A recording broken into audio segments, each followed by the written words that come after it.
everyone to grab their belongings and come off the aircraft. Hello, jet setters. I'm Jeb Brooks from greenergrass.com, and I've come here to Newark, New Jersey on one of the busiest travel days of the year in order to check out United Airlines' brand new 787-10 service to Frankfurt. I'm flying in their Polaris, or business class, and unlike previous versions of it, this is arranged in a 1-2-1 configuration, meaning everyone has direct aisle access. But I lucked out. I've got an aisle and a window. I cannot wait to share that with you, but before we do that, it's time to head in here to the Polaris Lounge. This would mark my first flight on the largest variant of the 787, the 787-10. Flying a new aircraft type is always exciting. This one was preparing for a flight out to San Francisco, so if a 787-10 is on your bucket list, it's even possible to fly this long-haul, wide-body aircraft domestically here in the United States. But enough about that. Exploring the Polaris Lounge was the most exciting thing on my mind at the moment. The lounge offers plenty of seating. It's easy to get comfortable here. We had a 5-hour layover, roughly the same length of time our flight to Frankfurt would be delayed, but we didn't know that yet, so we were in a pretty good mood. There's a buffet, and this being Thanksgiving Eve, a traditional feast was on offer. Turkey and all the fixings. We opted for the restaurant and its a la carte menu. One of the things that United is rightfully proud of is their impressive cocktail list. There was a paper airplane for the channel's brilliant creative director, better known as my girlfriend, and a United Polaris Old Fashioned for yours truly. We started with the pumpkin arancini. Our creative director enjoyed her salmon, and I was exceedingly happy with my lamb sausage.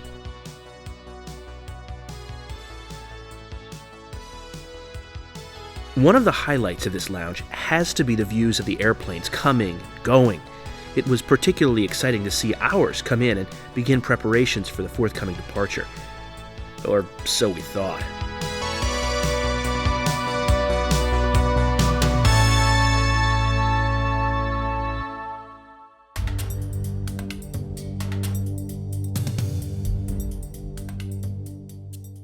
I don't mind telling you, this is one of the nicest lounges I've been to in the U.S. I mean, without a doubt.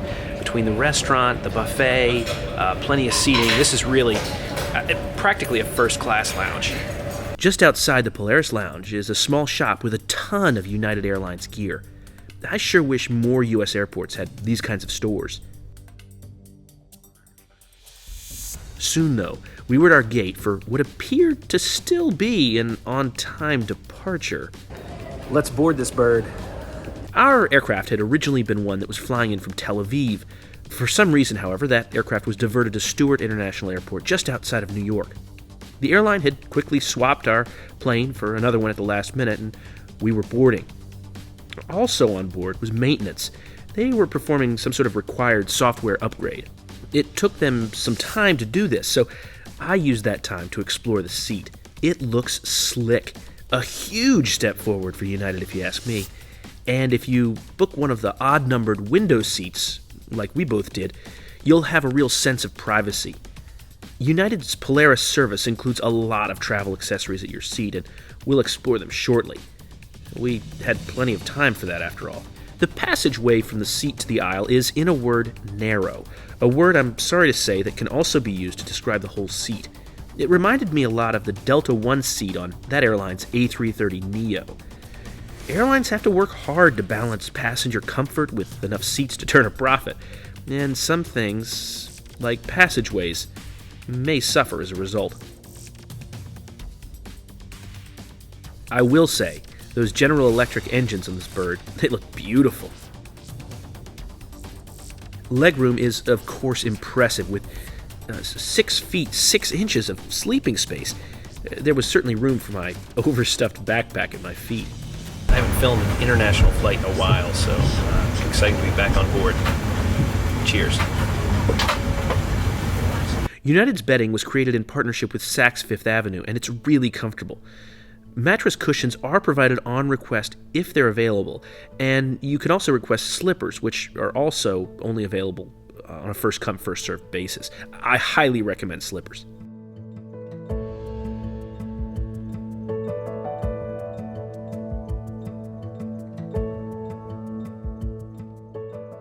The seat is very well laid out. There's an adjustable reading light, a storage compartment, which I found useful throughout the flight.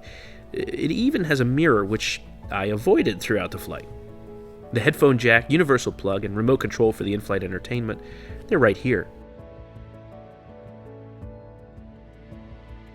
There's a coat hook, some USB power right here, along with some additional storage for papers and the like. The 16-inch touchscreen is bright and crisp. We'll take a closer look at the IFE in just a bit. The tray table is big enough to eat or work, but not both. There's a shelf on the other side of the seat that has plenty of room to store a laptop during meal service. There are plenty of seat adjustments, which I unfortunately found easy to accidentally hit during the flight. United provides headphones, and subscribers will not be surprised to hear I prefer my own Bose QC20s. I found the in-flight entertainment to be excellent. There were plenty of choices. It was fast and smooth. At 16 inches, the screen didn't overwhelm the suite, but it does appear there was room to make it bigger if they'd wanted to. We don't say thank you enough to aircraft mechanics. We don't go anywhere without these guys. That said, I sure was grateful when I saw him step off the plane. We were off, or so we thought.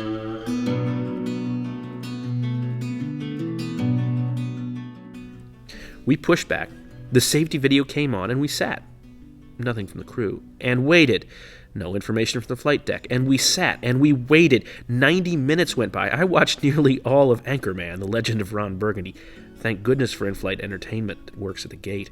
We heard nothing from the pilots for this whole time.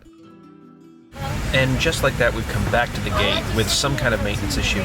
These things happen, but what is really unfortunate about this particular experience is that the cockpit crew, the flight deck crew, have communicated absolutely nothing to us. United usually really does a good job, a remarkable job of being very clear with the communication with passengers about what's going on with the delay. This has been a real failure. There's been nothing.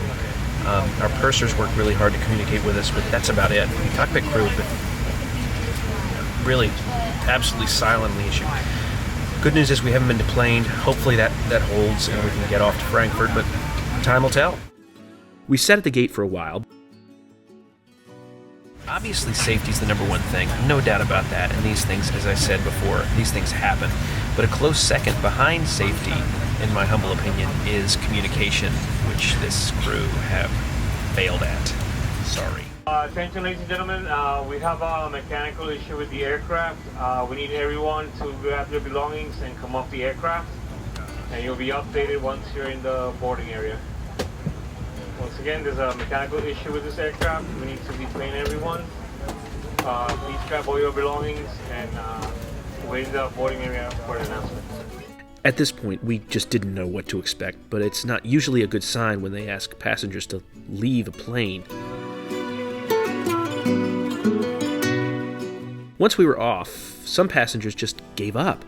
They left to try another day. Now, our trip was only for the weekend, so we stuck it out.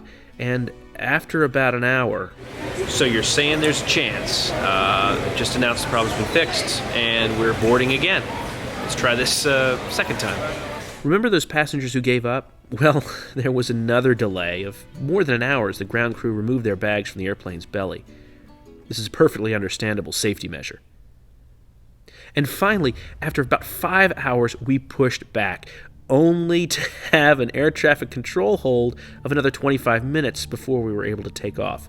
But finally, at 1 o'clock in the morning, our 7:45 flight was airborne. Will I fly United again? Absolutely. This was just a fluke, and delays like this can happen on any airline. It was so late, but I was so hungry. I flew with United and Polaris a couple of months ago from Newark to Munich. The menu was identical. That, for me, was a good thing because this Thai-style spicy chicken is so good.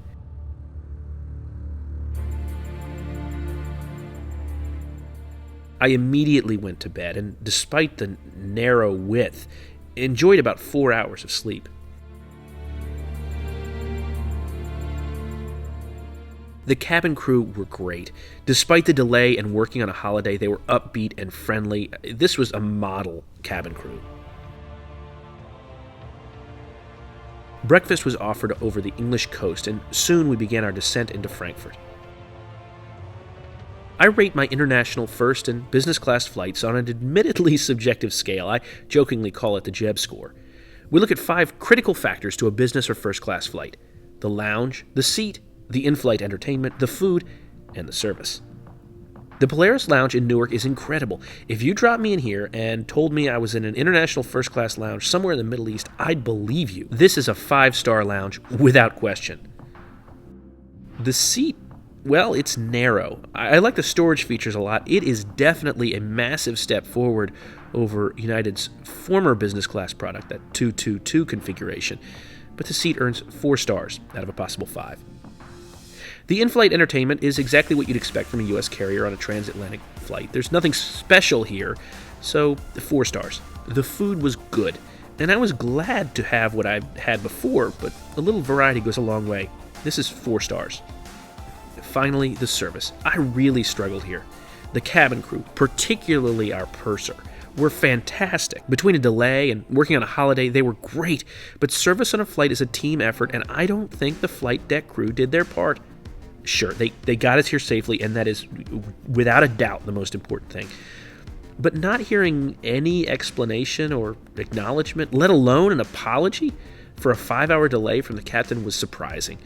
We were together for the better part of 12 hours and heard practically nothing from the cockpit. It left a bit of a bad taste in my mouth.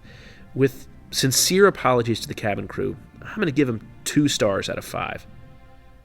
That leaves this flight with a JebScore of 19 stars out of a possible 25. But wait, there's more to the story.